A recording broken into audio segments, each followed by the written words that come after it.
LB Nagar MLA Sudheer రెడ్డిపై SC ST atrocity case నమోదైంది. దీనికి సంబంధించిన బ్రేకింగ్ అప్డేట్ చూస్తున్నాం. హస్తినాపురం కార్పొరేటర్ బానోతు సుజాత నాయక్ పై అసభ్యకర వ్యాఖ్యలు చేశారంటూ నిన్న ఎల్బీ నగర్ పోలీస్ స్టేషన్లో ఫిర్యాదు చేశారు కాంగ్రెస్ శ్రేణులు. దాంతో ఎస్సీ ఎస్టీ అట్రాసిటీ కేసు నమోదు చేశారు. ఇటు మహిళా కమిషన్ సైతం సుధీర్ రెడ్డిపై ఆగ్రహం వ్యక్తం చేసింది. సమన్లు జారీ చేసిన మహిళా కమిషన్ విచారణకు హాజరు కావాలని ఆదేశించింది. ఎమ్మెల్యే సుధీర్ రెడ్డి వ్యాఖ్యలు మహిళా లోకాన్ని అవమానపరిచేలా ఉన్నాయంటూ ఆగ్రహం వ్యక్తం చేసింది కమిషన్. ఇక మహిళా కమిషన్ ముందు కార్పొరేటర్ సుజాత నాయక్ కన్నీళ్లు పెట్టుకున్నారు. ఇదే అంశంపై పూర్తి డీటెయిల్స్ మా ప్రతినిధి వెంకట్ అందిస్తారు. వెంకట్, చెప్పండి. ఎస్సీ ఎస్టీ అట్రాసిటీ కేసు నమోదైనట్టుగా తెలుస్తోంది సుధీర్ రెడ్డిపై. అసలు ఈ కేసుకు సంబంధించి సుధీర్ రెడ్డి ఏమైనా రియాక్ట్ అయ్యారా? అప్డేట్స్ ఏంటి? సర్తాజ్, మొత్తం సుధీర్ రెడ్డి చేసినటువంటి కామెంట్స్ ఏవైతే ఉన్నాయో ఇవాళ రాష్ట్ర వ్యాప్తంగా కూడా దుమారం లేపుతున్నాయి. ఒక మహిళా కార్పొరేటర్ మీద అట్లాంటి ఒక పదజాలం వహించినటువంటి నేపథ్యంలో మొత్తం మహిళలందరూ కూడా సుధీర్ రెడ్డి పైన ఆగ్రహం వ్యక్తం చేస్తున్నటువంటి నేపథ్యం అయితే రాష్ట్ర వ్యాప్తంగా కనిపిస్తుంది. కాసేపటి క్రితమే సుజాత నాయక్ గారు మొత్తం కూడా ఇప్పుడు మహిళా కమిషన్ సందర్శించింది. ఆ మహిళా కమిషన్ కలవడం జరిగింది.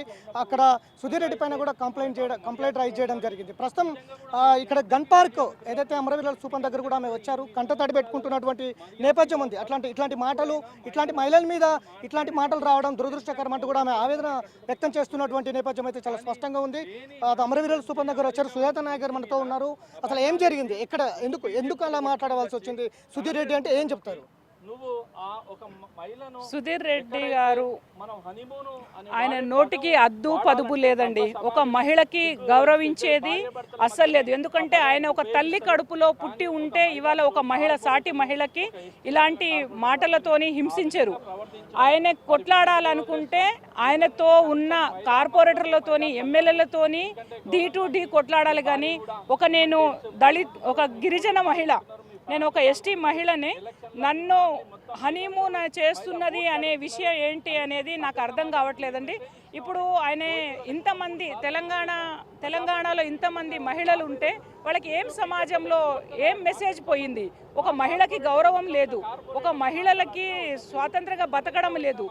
మరి మేము రాజకీయం చేయాలా, లేకుంటే ఇంట్లోనే ఉండిపోవాలా? స్వాతంత్రం వచ్చి ఇన్ని సంవత్సరాలైనా మాకెక్కడ ఇలాంటి దుర్మార్గుల ద్వారా మాకు ఇంట్లోనే ఉండడం అవుతుంది. ఇలాంటి రాజకీయంలో ఉన్న నాయకులు వద్దండి. రాజకీయ నాయకులు అంటే 10 మందికి సేవా కార్యక్రమం చేసుకోవాలి, డెవలప్మెంట్ కోసం పోరాడాలి, కానీ ఇలా చేయకూడదు అనేది నేను అంటున్నాను. మహిళలకు చాలా ప్రాధాన్యత ఇస్తుంది బీఆర్ఎస్ పార్టీ అంటూ ఒకవైపు హరీష్ రావు, ఒకవైపు కేటీఆర్, చాలా మంది నేతలు చెప్తున్నటువంటి నేపథ్యం ఉంది. కానీ వాళ్ళ ఎమ్మెల్యేలు కావచ్చు, గత మాజీ ఎమ్మెల్యేలు కావచ్చు, వాళ్ళ నేతలు కావచ్చు, మహిళల మీద ఇట్లాంటి వ్యాఖ్యలు చేయడం అసలు ఎట్లా? మీరు కూడా అక్కడ నుంచి, ఆ పార్టీ నుంచి వచ్చినటువంటి నేపథ్యం. నేను ఆ పార్టీలో ఉన్నప్పుడు కూడా కేటీఆర్ గారికి కూడా తెలుసు, అన్న ఇలా జరుగుతుంది ఎమ్మెల్యే గారితోని, నాకు ఎప్పుడు ఇలానే చేస్తున్నారు, మీరు హైకమాండ్కు నేను తెలియజేస్తున్నానంటే అమ్మ చేస్తాను అని అన్నారు. కానీ ఆయన పైన ఎలాంటి యాక్షన్ తీసుకోలేదండి. ఏం చెప్తారు? మహిళా కమిషన్ కూడా ఆశ్రయించినట్టు కూడా ఇప్పుడు కాసేపటి మహిళా కమిషన్ కూడా ఆశ్రయించారు. మహిళా కమిషన్ ఏం చెప్పింది? నెక్స్ట్ మీ డిమాండ్స్ ఏంటి? ఏం చేయబోతున్నారు? నేను మహిళా కమిషన్ గారికి కూడా కలిశాను, అక్క కూడా సహకరిస్తాను అని అన్నది. ఇప్పుడు సీఎం గారిని కూడా కలిశాము. సాటి మహిళ బాధపడుతుంటే ఎవరైనా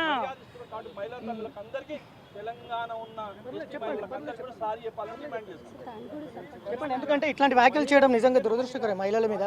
కానీ ఈ మధ్యకాలంలో బీఆర్ఎస్ నుంచి వచ్చినటువంటి ఎవరైనా సరే, మాజీ నేతలు కావచ్చు, ఎవరైనా కావచ్చు, మహిళల మీద ఇట్లాంటి దురుసుగా ప్రవర్తిస్తున్నారు. ఇవాళ మీ మీద జరిగింది, ఏ అంశంలో మీ మీద మాట్లాడాల్సి వచ్చింది? మరి చెప్పండి. మీ డిమాండ్స్ ఏంటి అసలు? అంటే నా డిమాండ్ ఏంటంటే ఇలాంటి వాళ్ళని రాజకీయంగా సస్పెండ్ చేయాలండి.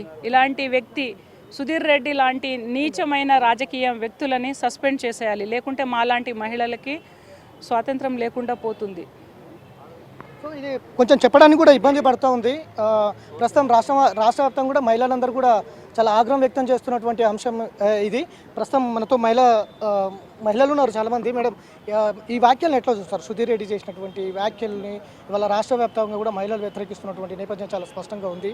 ఎట్లా చూస్తారు, ఏం చెప్తారు?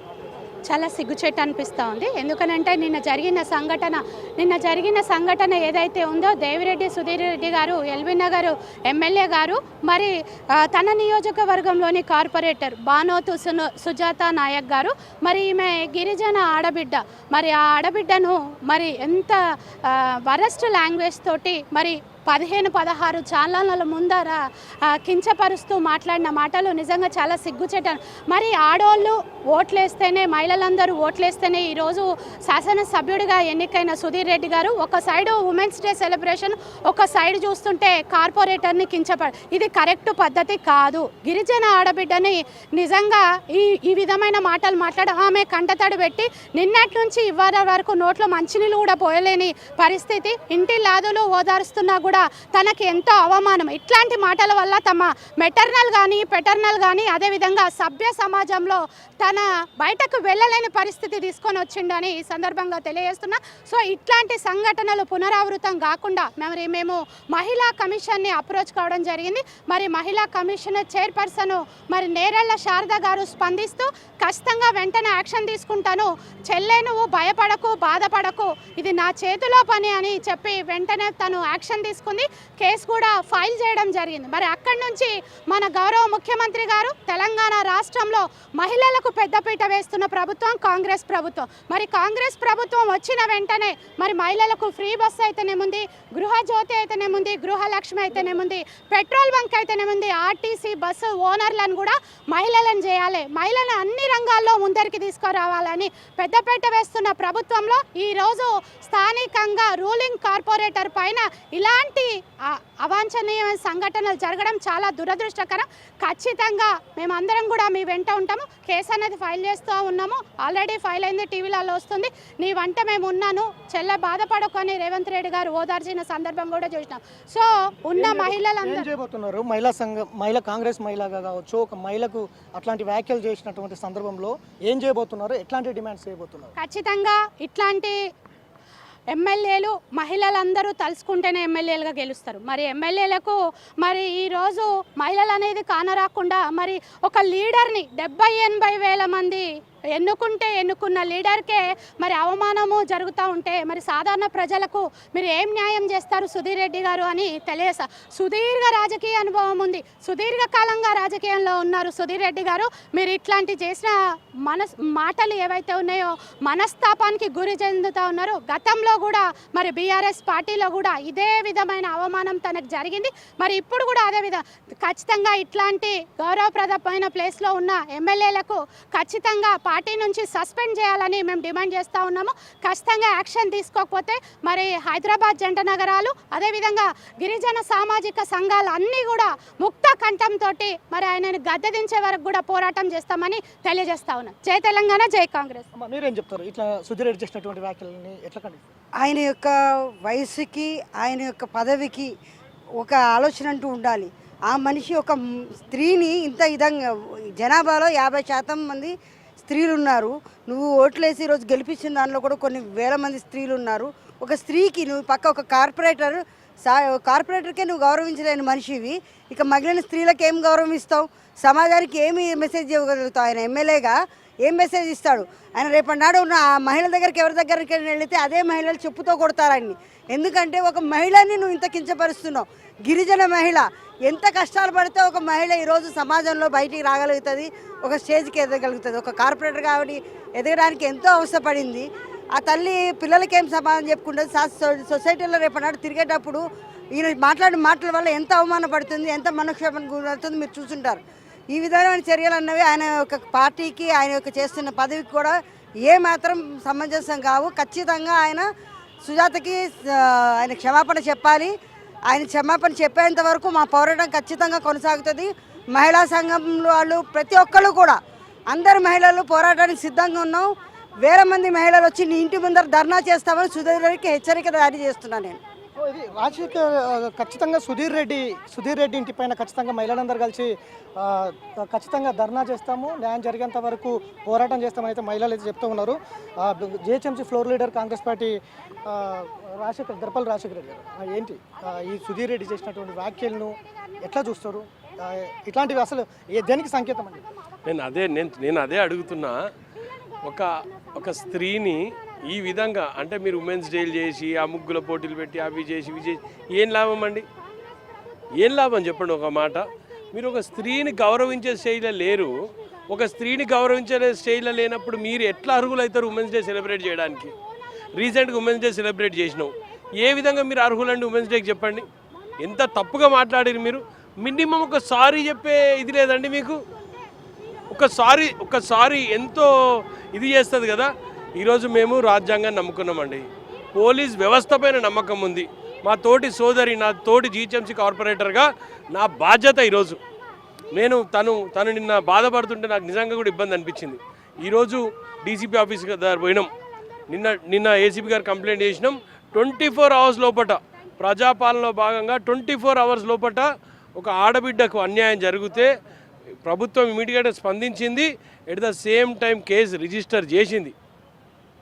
కేసు రిజిస్టర్తో పాటు మాకు న్యాయం జరుగుతుందని కాదు, కానీ ఇంకొకరు ఈ విధంగా ప్రవర్తించొద్దు అనే ఉద్దేశంతో ఖచ్చితంగా ఈ ప్రవర్తన ఇంకొకరి లోపల మార్పు తీసుకురావాలి అని పోలీస్ వ్యవస్థ తీసుకున్న చర్యలు హర్షణీయం. అదేవిధంగా ఈరోజు అసెంబ్లీలో మాకు ముఖ్యమంత్రి గారు మా ట్రైబల్ ఎమ్మెల్యేస్ అందరు కలిసి ముఖ్యమంత్రి గారు టైం తీసుకొని ఈరోజు కలవడం జరిగింది ముఖ్యమంత్రి గారిని. ముఖ్యమంత్రి గారు చాలా క్లియర్గా చెప్పారు, we will take care, don't worry అమ్మ అని ఆమెకు ధైర్యం ఇచ్చిండు. మేము ఇదే కోరుకుంటున్నాం. మేము ఒకటే అడుగుతున్నాం, ఈ డెమోక్రసీ అంటే ఈ తెలంగాణలో డెమోక్రసీ అన్నది కాపాడాల్సిన అవసరం ఉన్నది. అది ఈరోజు కాపాడుతున్నాడు ముఖ్యమంత్రి గారు. తను అడిగిన ఎంబడే ఈరోజు అపాయింట్మెంట్ ఇచ్చిండు తనకి. అదండి కావాల్సింది. ఏం చెప్తారు? అమరవీరుల స్థూపంకి వచ్చారు, అమరవీరుల స్థూపం ముందు ఏం డిమాండ్ చేస్తారు? నేను సాక్షిగా అమరవీరుల స్థూపం సాక్షిగా నేను ఒక్కటైతే చెప్తానండి, ప్లీజ్ ఇట్లాంటి వాక్యాలు బంద్ చేయండి. ఎవరైనా సరే ఈరోజు ఎమ్మెల్యే గారు మాట్లాడవచ్చు, రేపు ఇంకోరు మాట్లాడచ్చు, కానీ ఇక్కడ ఎమ్మెల్యే మాట్లాడిన ఇమ్మీడియట్ 24 అవర్స్లో ఈ ప్రభుత్వం చర్య తీసుకుంది. ఇమ్మీడియట్గా కేసు బుక్ చేసి ఎస్టీ అట్రాసిటీ కేసు బుక్ చేసి తనకి న్యాయం రేపు జరుగుతుండొచ్చు కాక, కానీ ఈరోజు సిస్టంలో ఒక భయం అనేది నెలకొల్పింది. సో నేను ఒకటే కోరుతున్నా, పబ్లిక్ అందరూ ఎవరు అధైర్యపడాల్సిన అవసరం లేదు. ఇది కాంగ్రెస్ పార్టీ ప్రభుత్వం, ప్రతి ఒక్కరికి న్యాయం జరుగుతుందనే విధంగా ఈరోజు సుజాత నాయక్ గారిని ఈరోజు ముఖ్యమంత్రి గారు న్యాయం చేశారని మేము మరొకసారి తెలియజేస్తాం. మహిళా కమిషన్ కలిశారు, మహిళా కమిషన్ నేరల శారద గారిని కలిసినాం. శారద గారు ఇమీడియట్గా విత్ ఇన్ నో టైం 2-3 మినిట్స్లోనే తను మాకు చెప్పింది, మా ముందల్నే సమన్స్ ఇష్యూ చేయండి అని వాళ్ళ సెక్రటరీ గారు కూడా చెప్పడం జరిగింది. చాలా హర్షణీయం, ఎందుకంటే ఇంత తొందరగా మాకు ఇమ్మీడియట్గా స్పందన దొరికింది.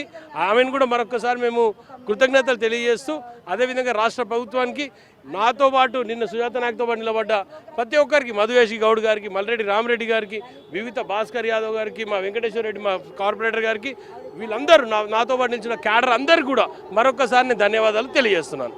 సో ఇది మొత్తం మీద అయితే తెలంగాణకు జాతిపిత కేసీఆర్ అని ఒకవైపు పెద్ద పెద్ద స్లోగన్స్ ఇస్తున్నారు బీఆర్ఎస్ పార్టీ, కానీ బీఆర్ఎస్ పార్టీలో ఉన్నటువంటి నేతలు ఇవాళ మహిళల మీద చేస్తున్నటువంటి వ్యాఖ్యలు రాష్ట్ర వ్యాప్తంగా దుమారం లేపుతున్నటువంటి నేపథ్యం. ఒక ఎస్టీ మహిళ కార్పొరేటరు సుజాత నాయక్ మీద చేసినటువంటి కామెంట్స్ ఏవైతే ఉన్నాయో ఇవాళ రాష్ట్ర మహిళా సంఘాలు కావచ్చు, ఎస్టీ మహిళా సంఘాలు కావచ్చు, లేకపోతే నార్మల్గా మహిళలందరూ కూడా ఆగ్రహంతో ఉన్నటువంటి నేపథ్యం.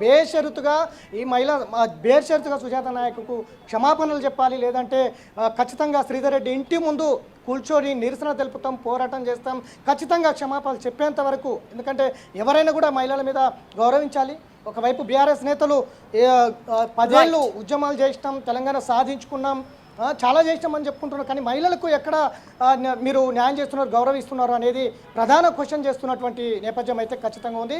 బేషరతుగా సుజాత నాయక్ క్షమాపణలు చెప్పాలి అనేది ప్రధానంగా మహిళలు డిమాండ్ చేస్తున్నటువంటి నేపథ్యం అయితే కనిపిస్తూ ఉంది. Right, thank you Venkat.